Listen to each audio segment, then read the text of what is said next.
पाकिस्तान ने अपनी पुरानी करतूत आखिर दिखाई दी, सीज़ फायर को तोड़ दिया। हम काफ़ी खुश हुए थे, अमेरिका के हस्तक्षेप के बाद सीज़ फायर हुआ है, गोलाबारी रुक जाएगी, जान माल की हानि होने से बच जाएंगी। पर आपको ये और मुझे अब अच्छे से समझ जाना चाहिए कि ये पाकिस्तान चाहता ही है कि युद्ध हो। उसके अंदरूनी हालात इतने बुरे हैं, इतने बद से बदतर हैं कि उसको युद्ध करना उसका मजबूरी है। नहीं तो बलूचिस्तान उनका अलग होना ही होना है। ऐसे भी 5 टुकड़े इसके होने तय हो चुके हैं, इस बार होंगे ही। अब अमेरिका का विश्वास उसने तोड़ दिया है। अब आगे आगे देखिए क्या होता है। भारत की सरकार से हमारा अपील ये है कि अभी अभी मैंने न्यूज़ देखा, सीज़ फायर के 1 घंटे के अंदर दिल्ली, अमृतसर, दिल्ली को भी निशाना बनाया है उन लोगों ने, ड्रोन मिसाइल दागी है। वो तो हमारे एंटी रडार सिस्टम ने उड़ा दिया है सबको, बट देखो कितना उड़ाएंगे हम। अब डिफेंस का वक्त नहीं है, अब घुस घुस के मारने का वक्त है, भारत माता की जय बोलने का वक्त है और इनके नामो निशान को मिटा देने का वक्त है। तो हम सबको अब हिम्मत देनी है अपने सिपाहियों को।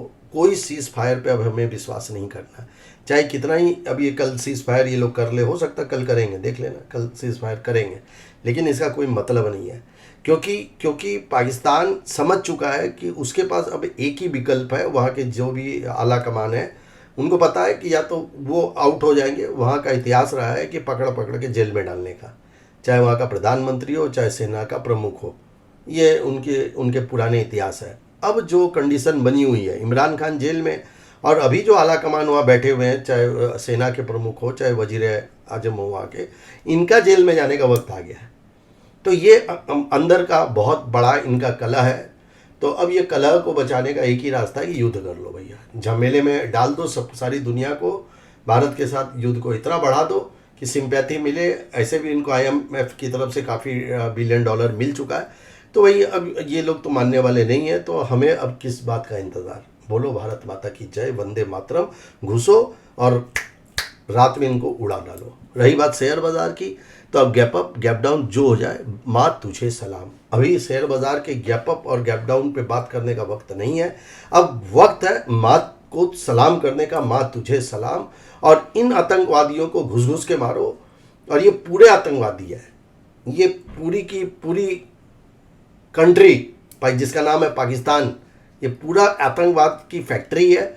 और मुझे तो लग रहा है ये पूरे लोग ही आतंकवादी बन चुके हैं और सिविलियन जो अच्छे लोग हैं उनको ये लोग गुमराह कर रहे हैं। तो भाई अब क्या कर सकते हैं। भारत की सरकार, भारत की सेना, आर्मी, एयरफोर्स, नेवी सब मिलके रात में इनका काम तमाम करे, जिससे दोबारा ये गंदी हरकत ना करे। रही बात बाज़ार की, ये शेयर बाज़ार है, या तो गैप अप करेगा या गैप डाउन करेगा, ठीक है। कोई लोग शॉर्ट में बैठे हैं, कोई लोग लॉन्ग में बैठे हैं। अब गैप अप होगा तो शॉर्ट वाले को लॉस है, गैप डाउन होगा तो लॉन्ग वाले को लॉस है। जहाँ है वहीं खुल गया तो ऑप्शन वाले को लॉस है। तो इसके ऊपर अभी विचार हम लोग कल करेंगे। कल का दिन देखते हैं माहौल क्या होता है। इंटरनेशनल लॉबी क्या सीज़ फायर को करवाने में कल कामयाब हो जाती है। अगर हो जाती है तो अब क्या है ना, बहुत बड़ा गैप अप का खतरा नहीं होगा, क्योंकि एक उम्मीद सीज़ फायर ख़त्म की थी, वो टूटी। तब दोबारा फिर ये सीज़ फायर टूटेगा जो आने वाली डेट्स में, जो डेट्स दी हुई है ना ईयरली वीडियो पे। अगर ईयरली वीडियो अभी तक नहीं लिया, हमारे ऐप को एस्ट्रो गुरुजी MJ को प्ले स्टोर से डाउनलोड कीजिए। आईफोन यूज़र माई इंस्टीट्यूट को डाउनलोड करके INERV कोड को डाल के हमारा ऐप ले सकते हैं। डेट वाइज प्रोडक्शन को ज्वाइन कर सकते हैं, क्योंकि डेट दी हुई है, उस डेट में कोई कोहराम मचने वाला है। इस बार की जो डेट थी उससे 2 दिन पहले झटका खा गया, लेकिन आने वाली 4-5 दिन की डेट है, उसमें किसी भी 2-3 डेट पे एक बड़ा झटका देखने को शायद मिले। ये नॉलेज पर्पज के लिए है। तो हम और हमारा चैनल जो है ना, ये ज्ञानवर्धन के लिए और एस्ट्रोलॉजी का ज्ञान भी टेक्निकल के साथ हम देने की कोशिश करते हैं। आपको हमारा चैनल कैसा लगता है, हमारे व्यू कैसे लगते हैं, हम जो अपडेट्स कर रहे हैं आपके लिए, ये कमेंट बॉक्स में लिखकर ज़रूर बताएं और इस वीडियो को अधिक से अधिक शेयर करें। कल अपडेट्स करने के लिए फिर आऊँगा छोटे वीडियो के साथ, और रात में लाइव में हम डिटेल लेवल की कल चर्चा करेंगे। भारत माता की जय, माँ तुझे सलाम।